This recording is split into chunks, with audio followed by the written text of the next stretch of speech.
Tenemos hoy con nosotros a un profe muy querido por sus alumnos, precisamente del área de ciencias sociales, con quien vamos a tener el placer de hablar sobre estos temas históricos, pero también trayéndolo un poquito más a la actualidad y con un toque jocoso que nos caracteriza. River, bienvenido. Bien, gracias. Agradecido infinitamente con ustedes por esta invitación, donde podamos darle quizás algunas aclaraciones en base a los tiempos modernos. Exactamente. Tito, ¿tú quieres iniciar con la primera pregunta? Bueno, yo creo que River, ¿tú crees que los alumnos tuyos te quieren mucho o te tienen cierta terror, animadversión por ser tan recto como eres? Bueno, ellos en un principio todos me temen, luego me respetan. Qué bueno. Qué bien. Bueno, vamos al tema que hoy nos compete. Como bien dijimos al principio, estamos en el mes de la patria y de eso vamos a estar hablando durante la intervención con River. Si Juan Pablo Duarte tuviera Instagram hoy, ¿qué crees tú, River? ¿Sería influencer, político o lo cancelarían por radical?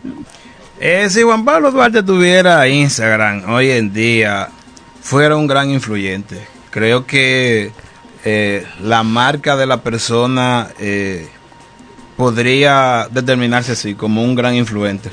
Porque si lo hizo en aquellas épocas donde todo era tan complicado, quizá hoy, aunque con ciertos ataques, podría continuarlo siendo.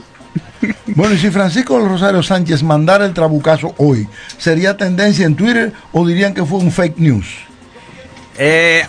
Ahí sí entraríamos en una batalla muy complicada, porque fácilmente dirían que lo hizo con IA, que estaba trancado en su casa. Ay, yo creo que sí.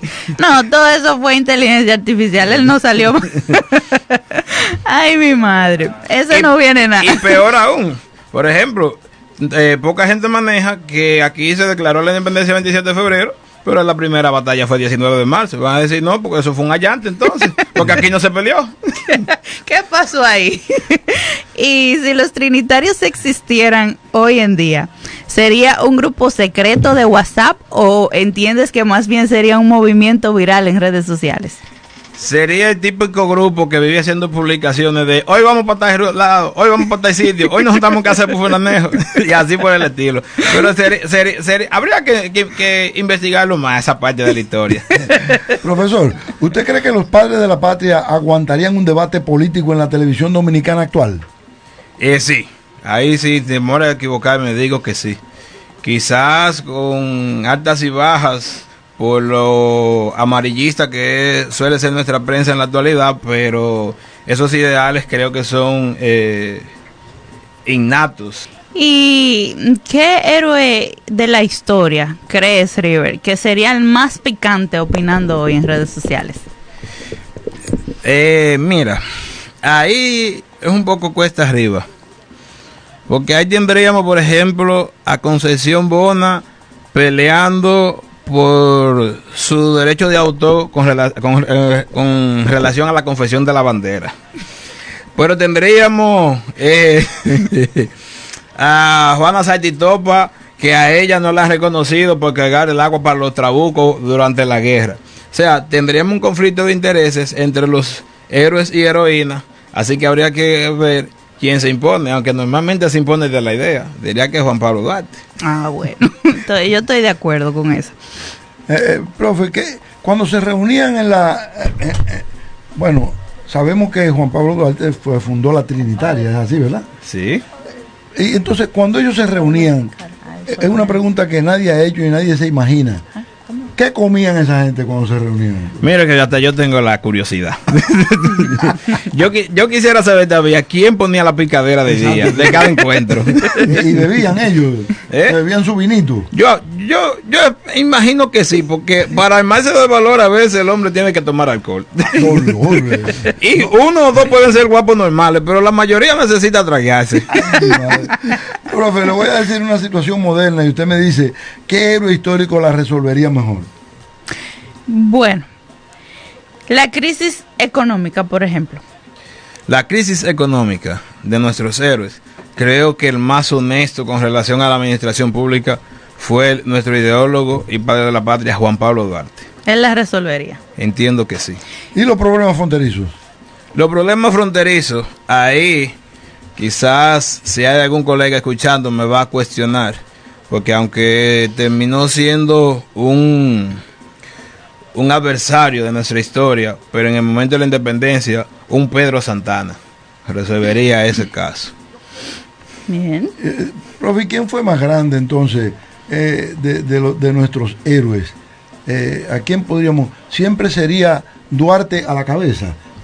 Porque ¿qué sería de Luperón? ¿Cuál es la gran diferencia? El caso de Duarte, entre Duarte y Luperón, es simplemente de época. O sea, Luperón quiso salvaguardar lo que había planteado Duarte. O sea, Duarte es la cabeza de la historia porque fue el ideólogo, fue el que tramó cada uno de los detalles de las diferentes organizaciones que se crearon, como la filantrópica, la trinitaria, que al final de la jornada fueron los que dieron vida a esa independencia. Entonces, sin temor a equivocarme, debe permanecer en la cabeza todo el tiempo. Ahora, ¿qué parte de la historia quizás mucha gente no se ha cuestionado? ¿Por qué si la independencia se proclamó 27 de febrero de 1844, no se peleó hasta el 19 de marzo? Entonces, ahí voy a tomarme ese breve espacio para explicarle.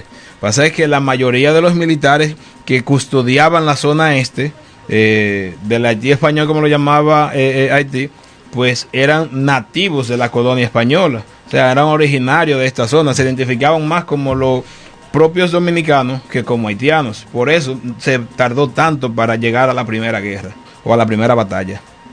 Profe, pero más bien que un profesor de historia, yo pienso que usted es un historiador prominente. Sí, gracias. Estamos de hecho en un proceso ahora emergido en una maestría de historia investigativa, donde estamos estudiando diferentes matices de la historia, esencialmente de esa historia dominicana y de la parte de la historia sesgada de nuestra República Dominicana, de la que nadie cuenta, y ahí es donde estamos enfocados ahora a investigar. Me encanta. Profe, hay gente que se queja de que, porque Duarte no dio ni siquiera el primer tablazo, pero Duarte fue quien dio las ideas para eso. Pero también había otro de los trinitarios que fue a la batalla, supuestamente que era que le gustaba beber. Creo que ese era Ramón Matías Mella. Bueno, eso lo dicen en la historia, no está comprobado científicamente en base a los métodos de la historia, pero se comenta así. Y si partiéramos desde el punto de vista de descendencia de algunos familiares o personas, personalidades actuales que llevan ese apellido, yo diría que sí. Bueno, a propósito de los sesgos que hay en nuestra historia, como bien apuntabas anteriormente, ¿cuáles mitos piensas que hay todavía alrededor de toda esta historia dominicana que la gente aún cree que hay que desmontar? El mito principal es que aquí se ganaron las batallas de la independencia a palo y machete. Eso no es verdad. Está comprobado ahí de que las heroínas eran las encargadas de cargar las aguas para enfriar los cañones, que se peleó bastante para conservar esa independencia. También hay otros mitos que están en proceso, pero que aún no se pueden decir que son realidades ni mitos, porque estamos en un proceso de investigación, como por ejemplo de los verdaderos héroes. Hay muchos héroes que han quedado en el anonimato por falta quizá de investigación, no por falta de investigación, sino por falta del interés del historiador, porque los personajes solo adquieren interés si el historiador se determina a estudiarlo. Los que quedan al lado o en el olvido, pues pasarían a otra dimensión de la historia, y quizás esa es la parte donde hay que centrarse ahora, en cuáles son esos sesgos que debemos de corregir para enderezar la historia. Así es. Y si pudieras cambiar una cosa de cómo enseñamos historia en las escuelas, ¿qué sería eso? quizás el tradicionalismo que nos queda, me voy a incluir algunos maestros aún. Creemos que el estudiante está para manejar la historia tal cual. Ya estamos en unos tiempos donde hay que enseñar en base al interés, en base a su realidad, la realidad de nuestros estudiantes. Bueno, ¿y qué modernizaría para que los muchachos no digan que aburrido? Bueno, quizás a mí me ha funcionado la estrategia de invitarlo a conciertos, por ejemplo, en los lugares históricos, y a partir de ahí le voy inyectando esos puntos históricos que entiendo que ellos deben de manejar y cuál es la incidencia que tiene en su vida diaria para que ellos puedan entender. Y desde tu perspectiva académica, ¿la independencia dominicana fue un acto más ideológico o estratégico? Ahí es donde entra la discordia, porque entre los mismos trinitarios, un grupo era ideológico y otro era estratégico. Mientras algunos lo hicieron por la independencia como país, otros lo hicieron con intenciones de anexar a futuro. Entonces ahí es donde empieza la disyuntiva de los bandos. ¿Cómo puede la enseñanza de la historia contribuir a formar ciudadanos más conscientes y participativos?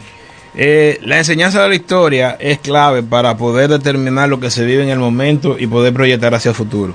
La historia nos enseña qué sucedió en el pasado, nos ayuda a adecuarnos, a ponernos acorde al presente y a partir de ahí deducir cuáles son quizás las acciones a futuro o qué debemos hacer o mejorar para el futuro. Bueno, profesor, nosotros tenemos una última pregunta por cuestión de tiempo, pero vamos a comprometerlo, usted tiene que volver aquí, porque hay demasiadas cosas que preguntarle que la gente quiere saber. Así que usted debe comprometerse delante del público para decir que usted volverá pronto para hacernos la gestión, para darnos la oportunidad de conocer tantas cosas que usted ya tiene en su haber. No, quedamos a disposición para cuando necesiten, estamos en toda la disposición del mundo. Bien, y como reflexión final, si pudieras resumir en una idea el legado histórico de la independencia dominicana para las nuevas generaciones, ¿cuál sería ese mensaje? El legado histórico, lo que somos hoy, o sea, el poder determinar, el sentirnos dominicanos, el poder navegar entre culturas y al final cuando suene un merengue identificarnos, cuando suene una bachata, que cuando nos topamos con otro en el exterior podemos abrazarnos, nos identificamos a legua. Creo que esa identidad, ese patriotismo que aunque a veces lo ignoramos, lo llevamos siempre por dentro, creo que ese es el mejor de los legados. Ese orgullo de poder decir, soy dominicano, de pura cepa. Bueno, esta entrevista es demasiado encendida para terminarla aquí. Necesitaríamos otra media hora. Segunda temporada. Sí, señor, segunda temporada, necesariamente. Ha estado Joan Mariano con nosotros, cariñosamente Rivert. Gracias. Profesor de Ciencias Sociales y amigo nuestro, amigo hermano. Y bueno, sí. Ustedes sé que han aprendido algo hoy, al igual que nosotros, que eso es lo que importa. Seguiremos con él, así. Si tomaron nota, léanla nuevamente. Y Iván ya no está casi sacando de aquí, señor. Bueno, la despedida triste, pero como esta ninguna.